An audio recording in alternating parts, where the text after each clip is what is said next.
Hi everyone, welcome back to our channel SQL Maths Academy.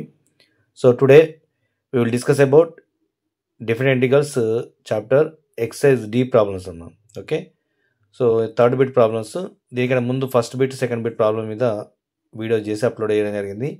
ఎవరైనా చూడకుండా ఉన్నట్లయితే దానికి సంబంధించిన లింక్ అనేది డిస్క్రిప్షన్లో ఉంటుంది, వెళ్ళి చూడండి అమ్మా. సో మొదటిసారి చూస్తున్నట్లయితే please like, share and subscribe to our channel SQL Maths Academy. Okay, now see here. So third bit first problem, y equals to xk plus 1 comma y equals to 2x minus 2 comma x equals to minus 1 comma x equals to 2 అనే 2 అనే 4 cowls ఇచ్చినాం. ఇక్కడ x values ఇచ్చినట్టే మనకి, ఎందుకంటే x values -1 to 2 అన్నమాట, అంటే limits ఇచ్చిండు. మనం ఇంటిగ్రేషన్ ఫైండ్ అవుట్ చేయాల్సిన integration of y dx. Okay, so integration of -1 to 2 y dx we take here. So కాకపోతే కర్వ్స్ తీసుకున్నట్లయితే మనకు గ్రాఫ్ ఇలా వస్తామా, అంటే ఒకటి లైన్ ఉంది, ఒకటి పారాబోలాని రిప్రజెంట్ చేస్తుంది. y equal to x square plus అనేది పారాబోలా, y ఈక్వల్ టు 2x - 2 అనేది లైన్ అమ్మ. ఓకేనా, సో ఆ రెండింటి నుంచి మనకు వైని ఎలిమినేట్ చేసినట్లయితే x square plus 1 equals to 2x - 2 we get here. Nothing but y equals to x square - 2x + 3 we get here. Okay, so integration of required area వచ్చేసి integration of -1 to 2 y dx కాబట్టి y equals substitution అయితే x square - 2x + 3 we get here. Okay, so integration of x square ఏమో x³/3 అవుతామా, minus 2 into x యొక్క integration x²/2 అవుతుంది, అంటే 2 cancel చేయొచ్చు, plus 3 into constant యొక్క integration x అవుతామా. So మనకు వచ్చే వాల్యూస్ వచ్చేసి ఏమవుతుందంటే integration of x² - 2x + 3 dx యొక్క integration x³/3 - 2x²/2 + 3x we get here. Okay, so ఇప్పుడు లిమిట్స్ అప్లై చేసిన అనుకోండి, x³/3 - x² + 3x limits -1 to 2 కాబట్టి -1³ అంటే 1/3, sorry limits upper limit apply చేసినట్లయితే 2³ 8/3 - 2² 4 + 3 × 2 6 వస్తామా. So minus of lower limit వచ్చేసి -1 కాబట్టి -1 సబ్స్టిట్యూట్ అయితే -1³ అంటే -1/3 -1² అంటే -1 + 3 × -1 -3 వి గెట్ హియర్ మా. So we can simplify, we get the answer. So 8/3 + 2 -4 అంటే -+4 అవుతుంది, ప్లస్ 1/3 అమ్మా. So 8/3 + 1/3 9/3, nothing but 3 we get here. So 4 + 2 6 + 3 9 we get here. So area of the given curves is nothing but 9 అమ్మా. Okay, so next second problem, y equals to 4x y equals to 4 - 6 అమ్మా. So ఇక్కడ 2 curves తీసుకున్నట్లయితే అవి రెండు కూడా పారాబోలాను represent చేస్తాయి. Okay, y² = 4x ఏమో normal parabola, standard parabola, y equals 4 - 6 అనేది వెటెక్స్ ఉన్న పారాబోలా అమ్మ. ఓకేనా, x - h అంటే 4 - 6 కాబట్టి x - h ఇంకో పారాబోలాని, అంటే 4 అనే వెటెక్స్ని 4, 0 అనే వెటెక్స్ని కలిగి ఉన్న పారాబోలా. ఓకేనా, సో మనకు డయాగ్రామ్లో చూసుకున్నట్టయితే మనకు క్లియర్గా అర్థమవుతుంది, చూడండి ఒకసారి.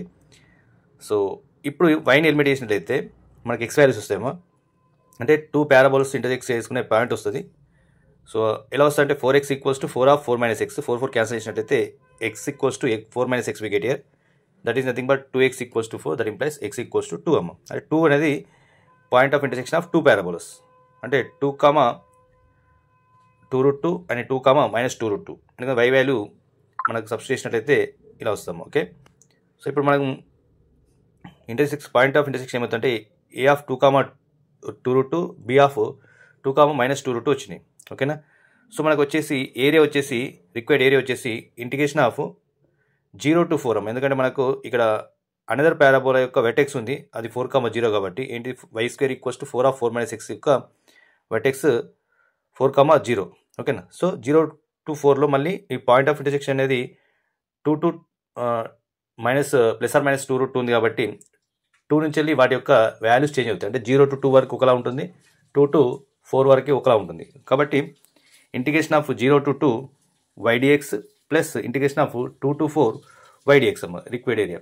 ఇవి 2 పార్ట్స్గా డివైడ్ అయింది కాబట్టి రిక్వైర్డ్ ఏరియా వచ్చేసి 2 into integration of 0 to 2 y dx plus integration 2 to 4 y dx అమ్మ. ఓకేనా, సో ఇప్పుడు y వాల్యూస్ తీసుకున్నట్లయితే పారాబోలా, ఫస్ట్ పారాబోలా ఏమో డైరెక్ట్ పారాబోలా, y² = 4x కాబట్టి y equals to √4x we get here, that is nothing but 2√x.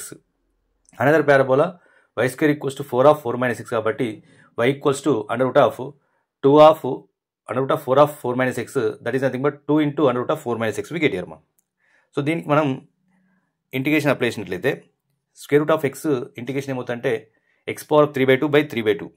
Okay, అంటే ఇప్పుడు మనకు first parabola direct square root X కాబట్టి X power 3/2/3/2 we get here. Second parabola వచ్చేసి square root of 4 - x కాబట్టి square root of 4 - x యొక్క integration ఏమవుతుందంటే 4 - x whole power 3/2 అవుతుంది by 3/2. But X coefficient ఏమంటే మైనస్ ఉంది కాబట్టి వి టేక్ మైనస్ అమ్మా. ఓకేనా, సో ఇంటిగ్రేషన్ కంప్లీట్ చేసిన తర్వాత లిమిట్స్ అప్లై చేయాలమ్మా. సో అప్పర్ లిమిట్ ఏమో 2 ఉంది, లోయర్ లిమిట్ 0 ఉంది ఫస్ట్ దానిలో. సో అప్పుడు మనకు only we can apply upper limit. Second parabola వచ్చేసరికి 4 సబ్స్టిట్యూషన్ 4 - 4 0 అయిపోతుంది అమ్మా. అంటే అప్పర్ లిమిట్ తీసుకోదు ఇక్కడ. లోయర్ లిమిట్ తీసుకున్నట్టయితే 4 - 2 2 అవుతుంది, అంటే లోయర్ లిమిట్ వస్తుంది ఇక్కడ. ఓకేనా, సో మనకి ఏమొస్తుంది అంటే 2 × 4/3 × 2√2 minus 4/3 of minus 2√2 we get here అమ్మా. So that is nothing but 4 × 2 8√2/3 plus 8√2/3 we get here. So 2 × 8√2 8 అంటే 2 16√2/3 we get here. So 2 × 16√2/3 is nothing but 32√2/3 we get here amma. So this is the area of the given curves. Okay, now we go to next problem. So that is nothing but third one, y equals to 2 - x square comma y equals to x square అని ఇచ్చిందమ్మా. So ఈ రెండు కూడా పారాబోలాని represent చేస్తాయి. So కాకపోతే ఆ పారాబోలాలు ఎలా ఉంటాయంటే మనకు డయాగ్రామ్లో చూసుకున్నట్టయితే ఒకటి అప్వర్డ్ పారాబోలా, ఇంకోటి డౌన్వర్డ్ పారాబోలా, రెండు కూడా ఎక్స్ స్క్వేర్ని రిప్రజెంట్ చేస్తున్నాయి కాబట్టి. సో వీటికి సంబంధించిన ఇన్ఫర్మేషన్ మొత్తం కూడా మళ్ళీ పారాబోలా చాప్టర్లో ఉంటుందమ్మా. ఎవరైనా చూడకుండా ఉన్నట్లయితే పారాబోలా సంబంధించిన మ్యాటర్ కూడా ఉంటుంది మనకు మన ఛానల్లో వెళ్ళి చూడండి. Okay, so y equals 2 - x square comma y equals to x square అనే 2 కర్వ్స్ ఇచ్చిందమ్మా. సో వాటి నుంచి yని ఎలిమినేట్ చేసినట్లయితే మనకు 2 - x square equals to x square we get here.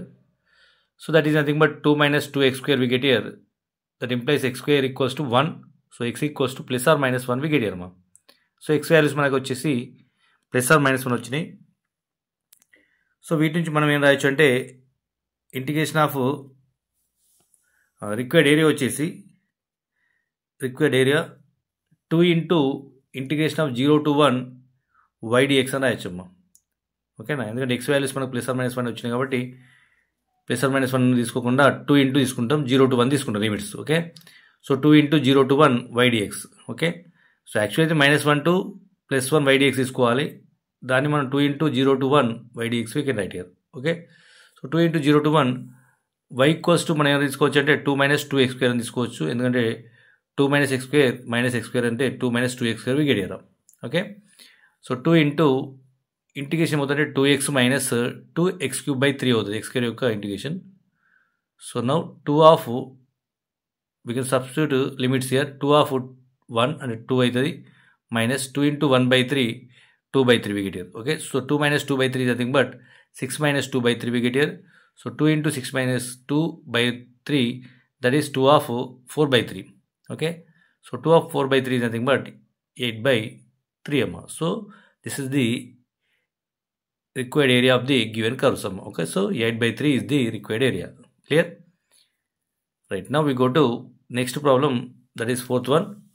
So fourth one వచ్చేసి y equals to 12 of x plus 3 and y square equals to 12 of x plus 3 and y square equals to 20 of 5 - x అమ్మ. So ఇవి రెండు కూడా parabola represent చేస్తాయి. So వీటి నుంచి మనం ఏం రాయొచ్చు అంటే y square రెండు y square కాబట్టి y square ఎలిమినేట్ చేయొచ్చు ఎనీ టైం. అప్పుడు ఏమైందంటే 12 of x plus 3 equals to 20 of 5 - x we get here. So 4 3 is 4 5 కాబట్టి 3 of x plus 3 that equals to 5 of 5 - x we get here. Okay, so now 3x plus 9 we get here, that equals to 25 - 5x. Okay, so that is nothing but 25 - 5x వచ్చిన తర్వాత simplification చేసినట్లయితే 8x equals to 25 - 9 we get here అంటే 16 we get here. So 8x equals to 16, that implies x equals to 2 we get here. అంటే పారాబోలాలు అనేవి రెండు పారాబోలాలు కూడా 2 వద్ద intersect చేసుకుంటాయి అనమాట. మనకి ఇంటర్సెక్టివ్ పాయింట్ x ఈక్వల్స్ 2 వచ్చింది కాబట్టి. క్లియర్? సో ఇలా వచ్చిన తర్వాత మనం ఏం చేయాలంటే y వాల్యూ సబ్స్టిట్యూట్ చేసినట్లయితే yలో ఏదైనా ఒక ఈక్వేషన్ సబ్స్టిట్యూట్ చేస్తే y² ఈక్వల్స్ 12 of 2 + 3 అంటే 60 వస్తుంది, 12 × 5. So y equals to under root of 60, that is nothing but plus or minus 2 into root 15 we get here. అంటే పాయింట్ ఆఫ్ ఇంటర్సెక్షన్స్ ఏమైతే 2 comma plus root 15 2 root 15 and 2 comma minus 2 root 15 we get here అమ్మా. అంటే ఇంత same మనకు second problem చేసినాం ఇందులోనే. So same ఇదే మాదిరిగా మన పారాబోలా రిప్రజెంట్ చేస్తాయి. కాకపోతే మనకు ఇక్కడ పాయింట్ ఆఫ్ ఇంటర్సెక్షన్ ఏమో 2, అంటే వాటి యొక్క వెర్టెక్స్ యొక్క ఏమైతే పారాబోలా వెర్టెక్స్ ఏమైతే ఫస్ట్ పారాబోలా యొక్క వెర్టెక్స్ ఎక్స్ ప్లస్ 3 కాబట్టి -3 వస్తుంది. అంటే ఎక్స్ మైనస్ ఆఫ్ -3 కాబట్టి -3, 0 అనమాట. నెక్స్ట్ సెకండ్ పారాబోలా వచ్చేసి 5 - x కాబట్టి ఎక్స్ మైనస్ ఆఫ్ -5 అంటే X equals to +5 wicket. Okay, అంటే +5, 0. సో -3 to 0 అండ్ +5, 0 కాబట్టి ఇక పాయింట్ ఆఫ్ ఇంటర్సెక్షన్ 2 కాబట్టి 2 వద్ద ఇంటర్సెక్ట్ చేస్తుంది. సో రిక్వైర్డ్ ఏరియా వచ్చేసి 2 into integration of -3 to 2 ydx plus 2 to 5 ydx రా. So 2 into integration of -3 to 2 ydx అంటే ఫస్ట్ పారాబోలాకి ఏం రాయొచ్చు అంటే square root of 12 of X plus root 3 అని రాయొచ్చు. దాన్నే మనం 2√3 into root x plus 3 dx plus square root of 20 of 5 - x, దాన్ని మనం రాయొచ్చు 2√5 రూట్ 5 - x అని రాయొచ్చు. Okay, so root x plus 3 యొక్క డిఫినేషన్ ఏమవుతుందంటే ఇంటిగ్రేషన్ ఏమవుతుందంటే x plus 3 whole power 3/2 and root 5 - x యొక్క integration 5 - x whole power 3/2 -3/2 we get. Okay, so ఇప్పుడు మనకు లిమిట్స్ అప్లై చేసినట్టయితే మనకి ఏమొస్తుంది 2 × 2 4√3 ఆఫ్ లిమిట్స్ అప్పర్ లిమిట్ ఏమవుతుంది 2 + 3 5 అవుతుంది, 5/3/2.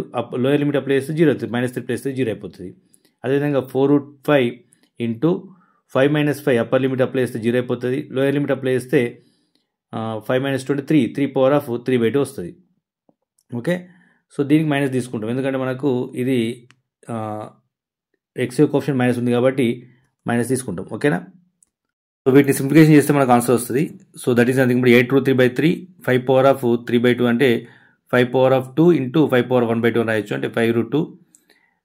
అప్పుడు ఏమైతే అంటే 8 × 5 40 into root 15/3 we get here plus 24 into 15/3 we get here. Okay, so 40 + 24 ఏమవుతుంది 64 అవుతుంది. 64 into root 15/9 we can write here.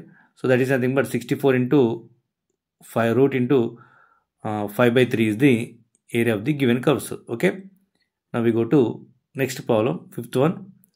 So fifth one వచ్చేసి find the area of the region that is given by set of x, y such that x² - x - 1 such that less than or equals to y less than or equals to -1 is given here. So ఇక్కడ మన curves ఏమి ఇచ్చాయంటే y equals to x² - x - 1 and y equals to -1 అంటే 2 curves ఇచ్చింది ఇక్కడ.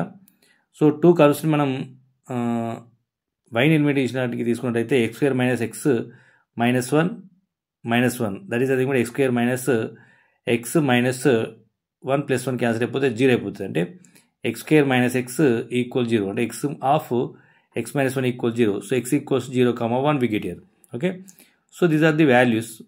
మనకి ఇక్కడ ఇచ్చిన parabola ఎలా ఉంటుంది అంటే y² equals to x² - x - 1 కాబట్టి దాన్ని మనకు పారాబోలా ఫామ్లోకి రాయాలంటే so y² - x² - 2 × 1/2 × x plus 1/4 -1/4 -1 అంటే x మైనస్ ఆల్ఫా హోల్ స్క్వేర్లోకి రాస్తున్నాము. So x - h whole square that equals to y - k అమ్మ. సో ఈ ఫార్ములాకి మార్చుతున్నాం. మనకి పారాబోలా ఫార్ములాకి మారిస్తే మనకు పారాబోలా యొక్క వెర్టెక్స్ వస్తుంది దట్ ఈజ్ 1/2 -π/4. ఓకే, సో ఈ పాయింట్ వద్ద మనకు ఇచ్చిన లైన్కి y ఈక్వల్స్ టు 1 అనే y ఈక్వల్స్ -1 అనే లైన్కి అదేవిధంగా ఈ పారాబోలాకి మధ్య ఉన్న ఏరియాని మనం ఫైండ్ అవుట్ చేయాలి. సో అప్పుడు ఫైండ్ అవుట్ చేయాలంటే x² - x - 1 that equals to -1. So దాని నుంచి మనకు x వాల్యూస్ రాబట్టచ్చు. ఆ వాల్యూస్ వచ్చేసి ఏమొస్తాయంటే 0, 1 వస్తుంది. సో x ఈక్వల్స్ టు 0, 1 వచ్చిన తర్వాత ఏరియా ఆఫ్ ది కర్వ్స్ ఏమైతే అంటే required area integration of 0 to 1 y dx we get here. So అప్పుడు మనం y ఈక్వల్స్ మనం ఏం రాయొచ్చు x² - x అని రాయొచ్చు కదా. సో x² - x అంటే మనకు రిక్వైర్డ్ ఏరియా వచ్చేసి ఏమైందంటే 0 to 1 y dx that equals to integration of 0 to 1 x² - x dx we get here.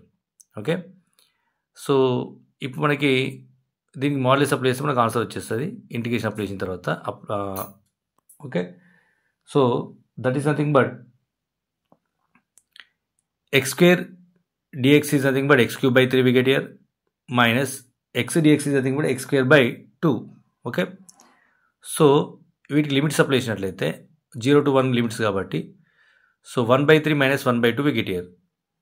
Okay, so lower limit apply చేస్తే 0 వచ్చేస్తుంది, 0 minus 0 0నే కాబట్టి. సో అప్పుడు మనకి దీన్ని సింప్లిఫై చేస్తే 2 minus 3/6 we get here, that is nothing but minus 1/6. Modulus of minus 1/6 is nothing but plus 1/6 we get here. Okay, so plus 1/6 is the area of the given curves.